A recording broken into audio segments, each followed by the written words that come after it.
She showed up early, silent and unseen. They saw her skin before her strength and tried to tear her down before learning who she really was. But today wasn't just her first day on the job.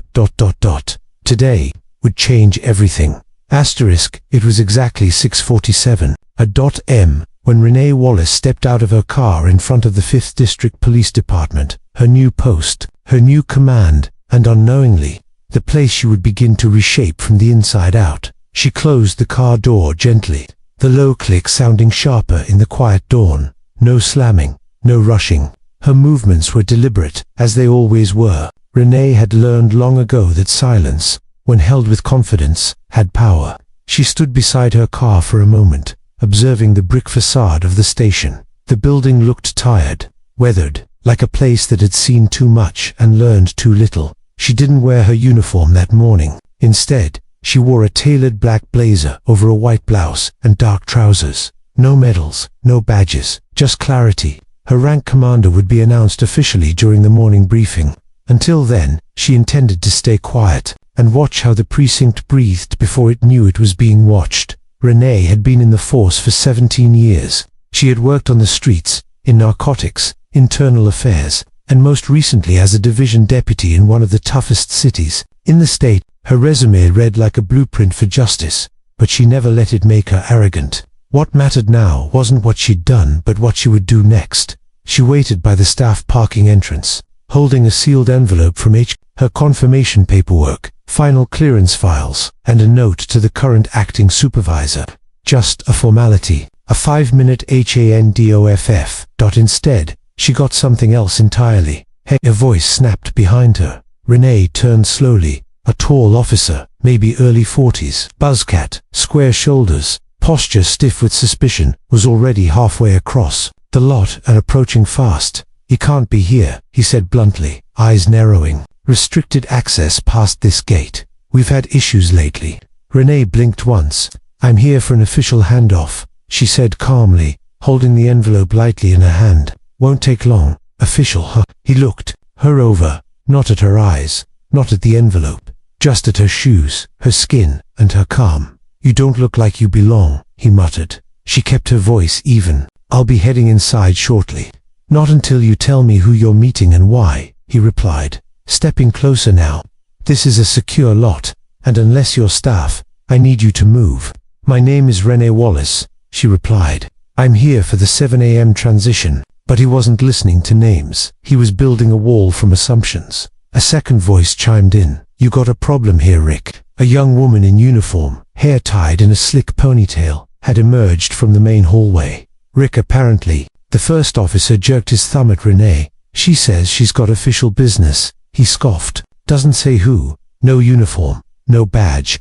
I think she's stalling." The female officer smirked. "Probably here for someone's cousin on Thaparol tour or something. People sneak in all the time. Think they're above protocol." Renee reached into her blazer and calmly removed a small leather case. She opened it, revealing a department ID, gold embossed and freshly reissued. The young woman squinted. "That's not a badge, it's my clearance," Renee replied. "Check it." Rick didn't even look. "Nice try," he said, now standing square in front of her. "You've got about 10 seconds to step off this lot before I call in a detainment request." "I'm not leaving," Renee replied, still with that steady, clear tone that somehow made them angrier. The female officer crossed her arms. "Trespassing is still trespassing, sweetheart. Doesn't matter how confident you sound." Just then, a third voice interrupted. Softer, less certain. Rick, a younger officer, stood at the side gate with a cup of coffee. He looked barely out of the academy. His eyes bounced between the ID in Renee's hand and the expression on her face. Rick turned his head, annoyed. "What?" The younger man hesitated. "That name, Renee Wallace. I think I saw a memo this morning, Rick." "Cut him off. You saw nothing. She's not cleared. Now step back." But the younger man didn't move. Instead, his eyes locked with Renee's for a second. There was a flicker there. Not pity, not fear, recognition, and something else. Maybe respect. Renee gave him the tiniest nod, and then she stepped forward. "I'm going inside," she said, brushing past Rick without touching him, without flinching, without even breaking stride. "You do that," Rick called after her. "You'll be escorted back out in cuffs." and don't think that badge copy in your pocket's going to save you. But she didn't answer. She didn't have to. The station doors opened with a low hiss. Inside, the front reception was quiet. A few early shift officers glanced up but said nothing.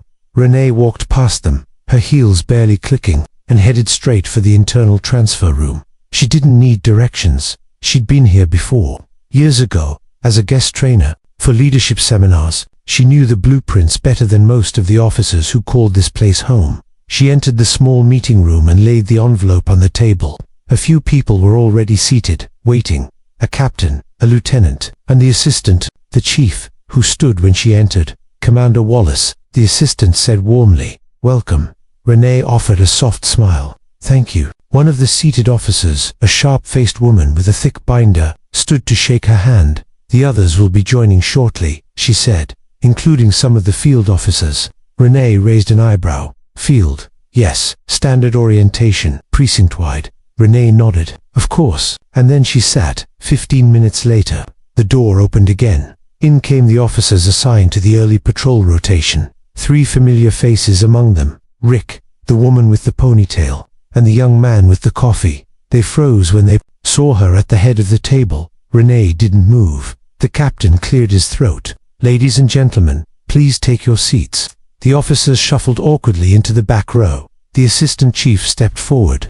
"Before we begin today's precinct update, it is my honor to introduce your new commanding officer. Effective immediately, she holds jurisdiction over all department operations, personnel reviews, and internal policy assessments. Please welcome Commander Renee Wallace." A pause, then silence. Then Renee stood. She looked across the room slowly, eyes meeting each officer's. She didn't speak right away. She let the air shift, not in anger, in command. Then, finally, "I believe leadership is not about control," she said. "It's about clarity. And what we allow in silence becomes policy in shadow." Rick looked pale.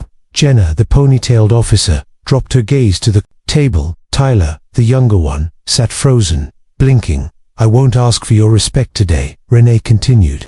"That has to be earned. And that's exactly what I intend to do." She closed her folder and looked directly at Rick. "But I will say this.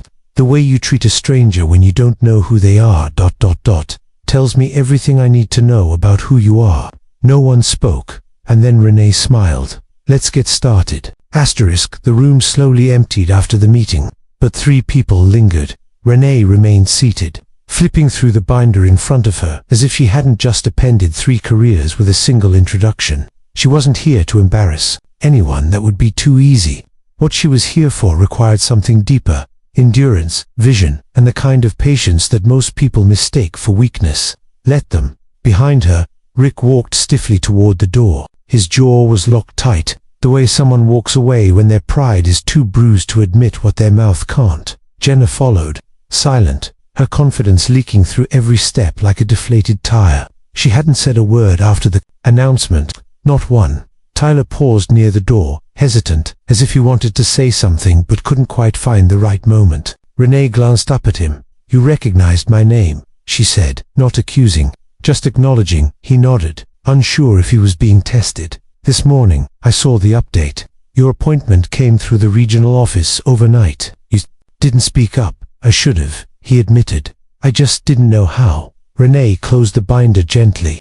"Sometimes silence is louder than shouting. You'll need to decide which one serves you." Tyler looked like he wanted to apologize, but she had already turned her attention back to the documents. He left quietly. When the room was empty, Renee let out a slow breath. This wasn't about them. It was about the system that had taught them. To act like that was normal. That was the real problem. And she didn't come here to blend in with it. She came to change it. The real work began now. That afternoon, while the precinct settled into its routine, Renee walked the halls, not inspecting, just moving, watching, listening. It's amazing what people say when they don't think the person passing by has the power to rewrite the rules. She heard laughter in the locker room, a few murmured comments about new leadership and hope. She doesn't try to clean house. She heard nervous whispers about who might be next on her radar. But what struck her wasn't the fear, it was the cynicism. These officers weren't just wary of her,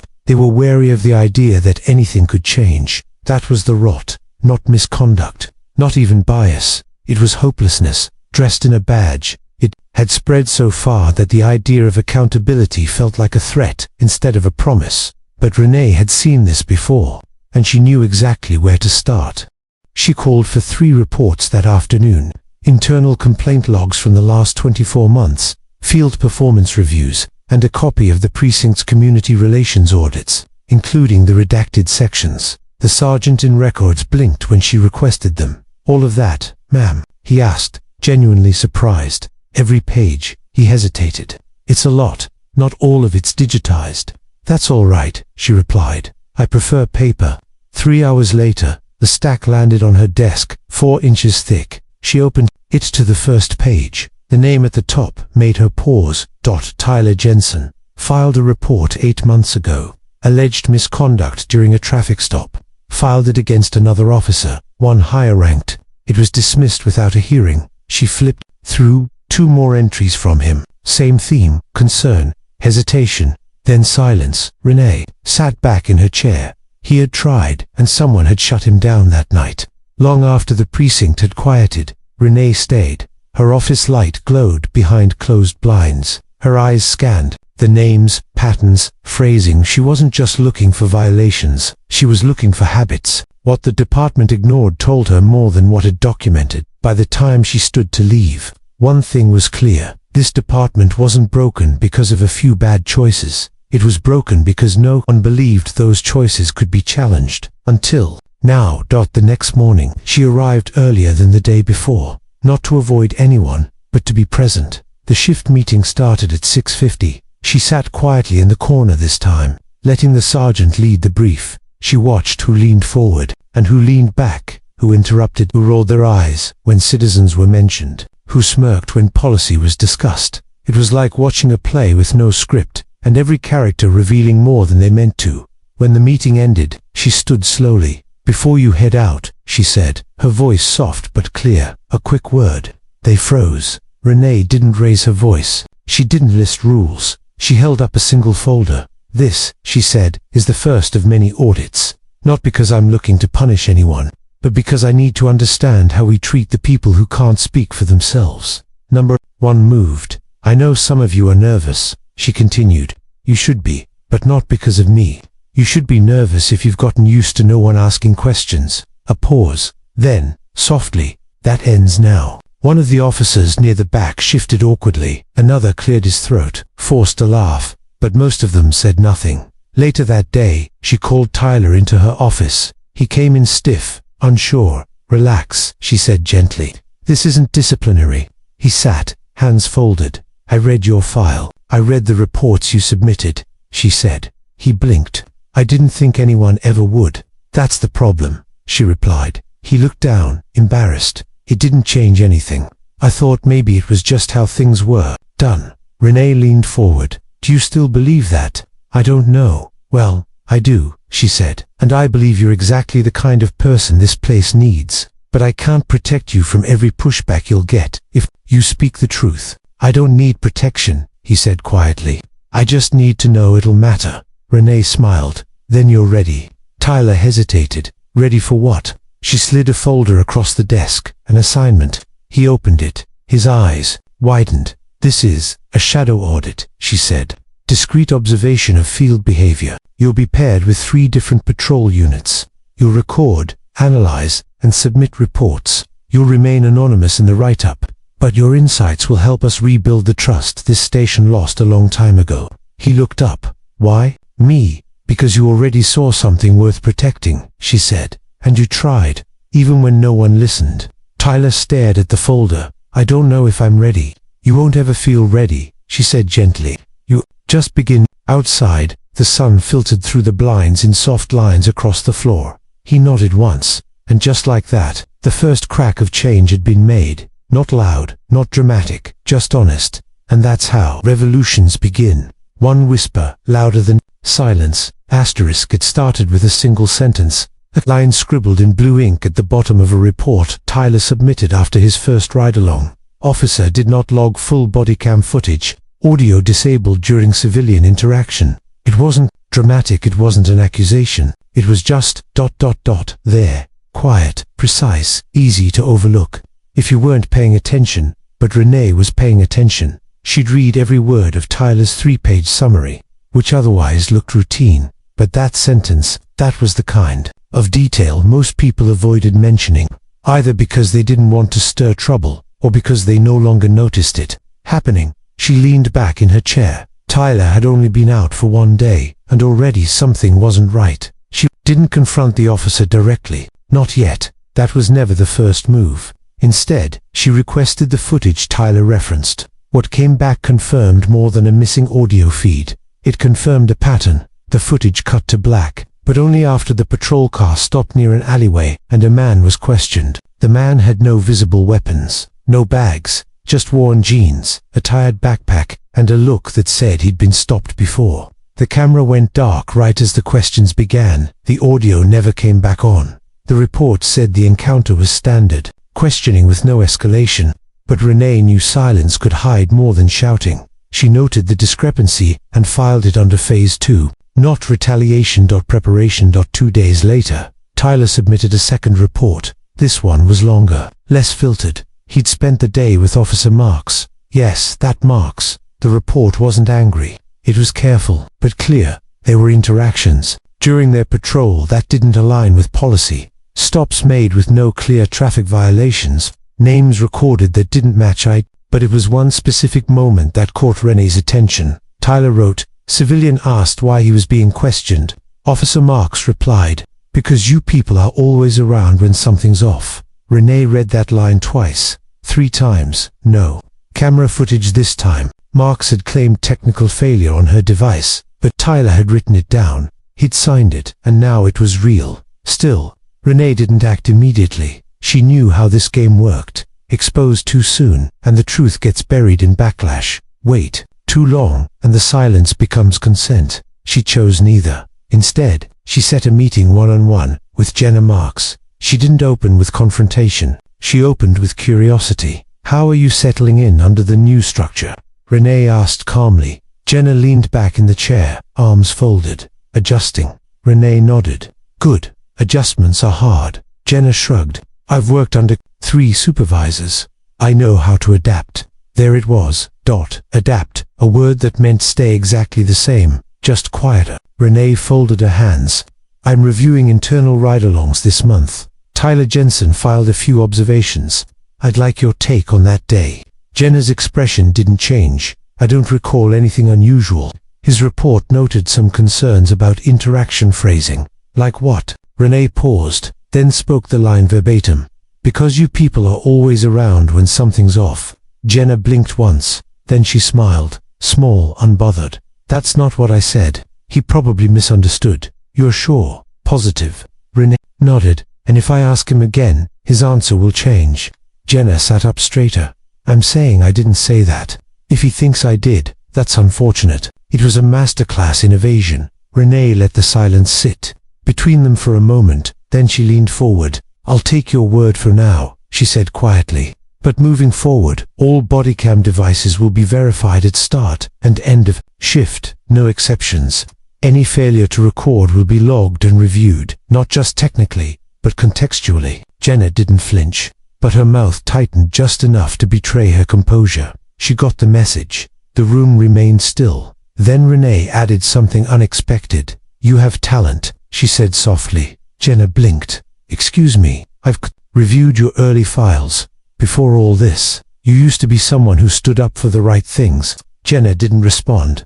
"I'm not here to ruin you, Jenna. I'm here to remind you of the line between influence and indifference. Which side you land on is still up to you." For the first time, Jenna looked unsettled. She left the office with no reply. Later that night, Renee found an unsigned note in her inbox, slipped under the door. No handwriting, just typed. She wasn't always like that. Something changed. "The system rewards silence. Please don't give up on the rest of us." It wasn't signed, but she knew it didn't need to be. Truth had started leaking through the cracks. She stayed at her desk well past midnight, building the foundation for the next step, not a shift. She made 3 calls, one to a retired officer with a reputation for integrity, one to a civilian oversight consultant she trusted, and one to an old friend who once blew the whistle at a federal level and survived. They would become Her advisory group. Silent to the public, loud where it counted. Before she left, she glanced at the photograph on her desk, her late father in uniform, smiling, proud. He used to say, "Change doesn't start when you're ready, it starts when you're needed." She straightened the frame, then she turned off the light, because tomorrow would come fast, and the real test hadn't started yet. It was a single knock on her office door that changed the rhythm of the week. Not a loud one, not the kind officers made when they needed a signature or wanted to throw their weight around. This knock was hesitant, gentle, the kind you hear from someone standing outside of their comfort zone, trying to decide whether to speak or walk away. Renee looked up. "Come in." The door opened slowly, and there he was, Tyler Jensen, hands in his jacket pockets, a stiffness in his shoulders that hadn't been there before. I wasn't sure if you were free." "I'm always free for the truth," Renee said, motioning for him to sit. Tyler didn't move at first. He looked around the room, maybe trying to understand how it still felt so quiet, even with everything that had been happening. Then he sat, and for a moment, he just stared at the desk. "I've been writing reports," he said, "like you asked, logging everything. I've read them, thorough, honest." "That's the problem," he said. Renee tilted her head slightly. "They're starting to notice." Renee didn't ask who they were. She already knew, and Tyler knew she knew. That was the thing about places where silence ruled, where one person starts speaking, the others hear it as noise. "I haven't been threatened," he added quickly. "Not directly, just looks, cold ones, you know." She did. "Is that why you came?" she asked. "To say you're thinking of stopping?" "No," he said, and his voice surprised even himself with its firmness. "I came to say, I want to do more." Now Renee leaned forward. "More how?" He hesitated, then slowly reached into his jacket and pulled out a folded piece of paper. It was worn, like it had been opened and read dozens of times. He slid it across the desk. Renee unfolded it. It was an anonymous complaint, dated 7 months earlier, filed by a young woman during a late-night traffic stop. She wasn't arrested, she wasn't harmed, but the language used during that stop, the intimidation, the dismissiveness, it was the same as now, almost word for word. "What happened to this?" Renee asked, though she could already guess. "Filed, flagged, forgotten," Tyler said. "It never made it past the second desk." "Why do you have it?" "I found it in the copy bin. Someone was shredding old paperwork, and it caught my eye." Renee let the paper rest on the desk, her fingers lightly brushing the edges. That complaint wasn't just a forgotten document, it was a matchstick, and it was time to light it. The next morning, without ceremony, Renee quietly reinstated the Integrity Review Board, a civilian-led panel that had been dissolved 2 years earlier. For budget reasons, the staff looked surprised, some skeptical, but no one openly protested yet. She handpicked the board's new members, not from the usual pool, not just lawyers and administrators, but community members, advocates, even one former officer who'd resigned after raising concerns. This wasn't a cosmetic move. It was structural, and everyone inside the precinct knew it. By Thursday, the whispers started. One officer asked aloud whether someone was trying to turn the place into a courtroom. Another grumbled about outsiders meddling with good cops. Renee didn't respond. She simply placed one binder in the break room. Inside it, case logs, redacted bodycam gaps, civilian complaints previously shelved. It wasn't for punishment, it was for awareness. She didn't need to shame anyone into change. She just needed them to look in the mirror. Some did, and that's when the unexpected began. One officer, quiet, gray at the temples, slipped a sealed envelope under her door. No name, just a printed note inside. 10 years ago, I looked the other way. It still keeps me up at night. If you need my testimony now, I'm ready. And then there was Officer Bailey, the training supervisor. He requested a one-on-one, not to argue, to listen. "You really think this place can change?" he asked. Renee met his eyes. "I wouldn't be here if I didn't." Bailey nodded once. "Then maybe it's time I did more than train people how to shoot straight." Word spread, not loud, not fast, but like a slow wind shifting through heavy branches. You couldn't see it, but you could feel something moving. Then came the moment Renee had been preparing for, a high-profile review. It wasn't scheduled, it wasn't planned, but it arrived in the form of a civilian video, a 3-minute clip that caught Jenna Marks during a confrontation. The footage didn't show physical force, but it showed tone, posture, words, the kind that hit just as hard. The video went viral. Suddenly, the world outside the precinct was watching. News crews circled. Questions came from the mayor's office, and the officer at the center of it all. She came to Renee's office without being called. Jenna didn't sit. She stood in the doorway like someone who expected judgment, but wasn't sure if she'd care. "Are you going to suspend me?" Renee looked up. "Do you think I should?" "I don't need your games." "No games," Renee said. "Just a question. Honest answer." Jenna's jaw tightened. Then, something shifted. She didn't answer the question directly. Instead, she said, "I used to believe in what we were doing.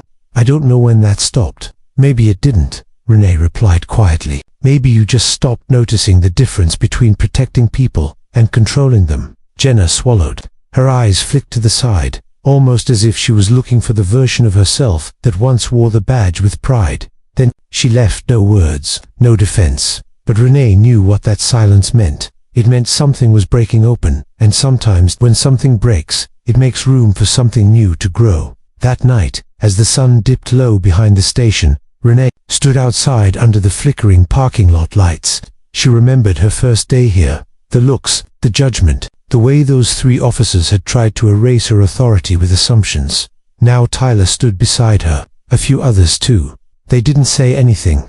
They didn't need to. Their presence was enough, and somewhere inside the station, someone was reading that binder in the break room. Change wasn't loud, it was steady, and it had already begun. The storm didn't come with lightning or thunder. It came with an email, just one line, sent from an anonymous address. No greeting, no sign-off. "Check locker 17B before your next meeting. Don't let them erase it."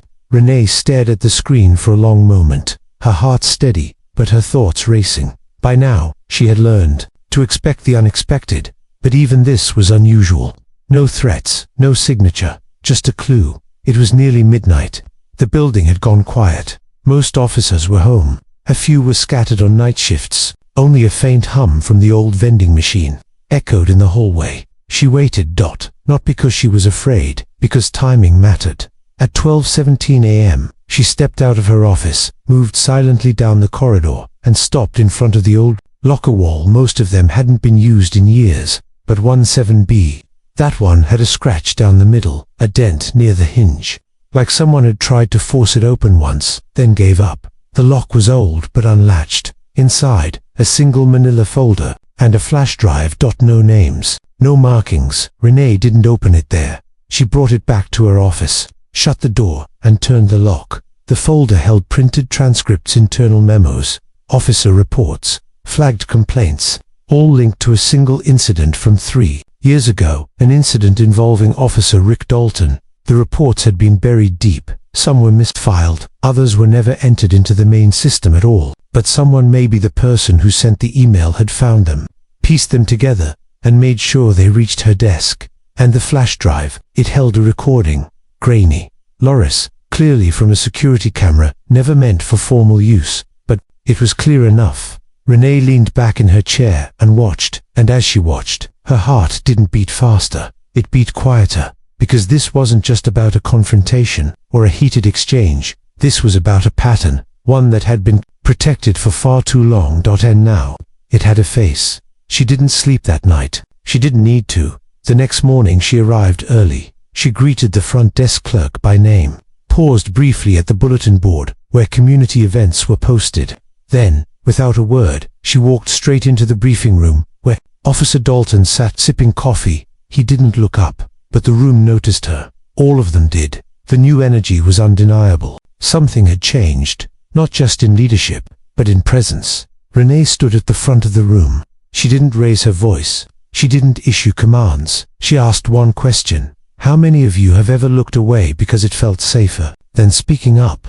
The silence was immediate, heavy, honest. One officer shifted in his seat. Another cleared her throat. But no one raised a hand. No one needed to. The question wasn't for shame. It was for recognition. Because what you acknowledge, you can begin to change. "I'm not here to make anyone feel small," Renee said. "I'm here to remind you what this badge is supposed to mean. And if that makes people uncomfortable, it means we're getting somewhere." Dalton finally looked up, eyes unreadable, but he said nothing. Not yet. That afternoon, the mayor's office called. They had seen the rising tension, they had seen the reports, the footage, the rising press interest, and now they wanted to ensure unity within the precinct. That was code. Code 4. Handle it quietly. Renee refused. She didn't name names. She didn't release statements. She made one move. She handed the contents of Locker 17B to the newly reinstated Integrity Review Board. She said 5 words. Let the truth speak first. And then, the real shift began. Whispers turned to meetings. Meetings turned into files being reopened. Officers who had stayed quiet for years began sending quiet messages through internal systems. I have something you should see. I was there that night. I didn't know who to tell. I've been waiting for someone to care. Not everyone was pleased. There were late-night conversations, closed-door complaints, a few calls made to friends higher up. But it didn't matter, because Renee wasn't here to play defense. She was here to rebuild the foundation. And when the news finally broke, that a formal internal review was being opened into a 3-year-old case involving abuse of power, Renee didn't issue a press release. She walked into the same parking lot where it had all started, the same place they once tried to make her feel like she didn't belong. She stood still, silent, and waited. And one by one, the people who once doubted her started to look at her differently, not because she forced them to, because she showed them what strength without ego looked like, because she led without shouting, and because, finally, the station felt like it belonged to everyone. But the storm wasn't over. The hearing was coming, and when it did, everyone would have to decide, would they stand beside her, or stand in the shadow of what they allowed? It began not with noise, but with silence. The hearing room was fuller than expected. Rows of officers, past and present, community leaders, a few journalists who had caught the scent of a long-buried story coming up for air. And there, at the center table, sat Renee. No uniform, just a dark blazer. Calm, grounded, the kind of stillness that didn't ask for attention.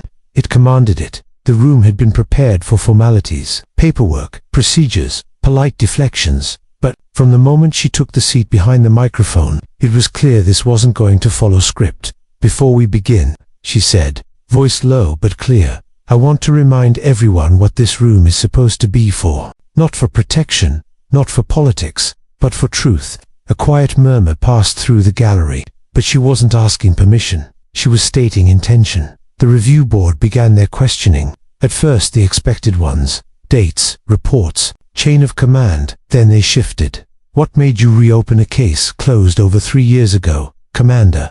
Renee didn't blink. The truth didn't change, she said. Only the willingness to listen to it did. There it was again, that steady, unshakable calm. They asked about the folder, the footage, the flash drive. She named no informants, but she described a culture of silence, of fear, of learned helplessness that let bad behavior hide behind good badges. She didn't accuse every officer. She didn't need to, because the power of her words wasn't in who she called out. It was in what she called forward. And then, something no one expected. Tyler Mason stood up from the back row. Quiet Tyler, the youngest officer from that morning in the parking lot. The one who said nothing when it counted most. He cleared his throat once, nervously, and walked forward. I wasn't asked to speak today, he said, but I need to. The board hesitated. One of them gestured to the mic. Tyler took a breath. I saw what happened that day, he said, but that wasn't the first time, and it wasn't just that moment. It was the way some of us are taught what to notice and what to ignore. I didn't say anything, because I thought staying quiet would protect me. He looked at Renee. But she showed me that speaking up doesn't make you weak. It makes you accountable. There was a shift in the room. Subtle, but undeniable. Truth had found its echo. More testimony followed. Some in writing, some verbal, all part of a quiet ripple that had started with one woman refusing to be small. The board adjourned for deliberation. Outside the chamber, officers gathered in small clusters. Some kept their distance. Others nodded at Renee with a new kind of respect, not loud, but sincere. The board returned after 97 minutes. Their statement was brief. An official inquiry would proceed against the officers named in the report. All prior complaints tied to that pattern of behavior would be reopened, and effective immediately. New training protocols, authored by Commander Renee Alana, would become mandatory across the department. No one cheered. This wasn't that kind of victory. This was the kind you felt deep, like an old wound slowly starting to heal. Later that evening, alone in her office, Renee looked out across the city skyline. She didn't celebrate, she reflected, because she knew this was just the beginning. One room had listened, but there were others still locked, other stories still hidden, and someone, somewhere, waiting to be believed. She pulled out a small notebook from her drawer. On the first page, she wrote a single line: "Justice starts when silence ends." Then, she stood up, turned off the light, and walked into whatever tomorrow would ask of her next.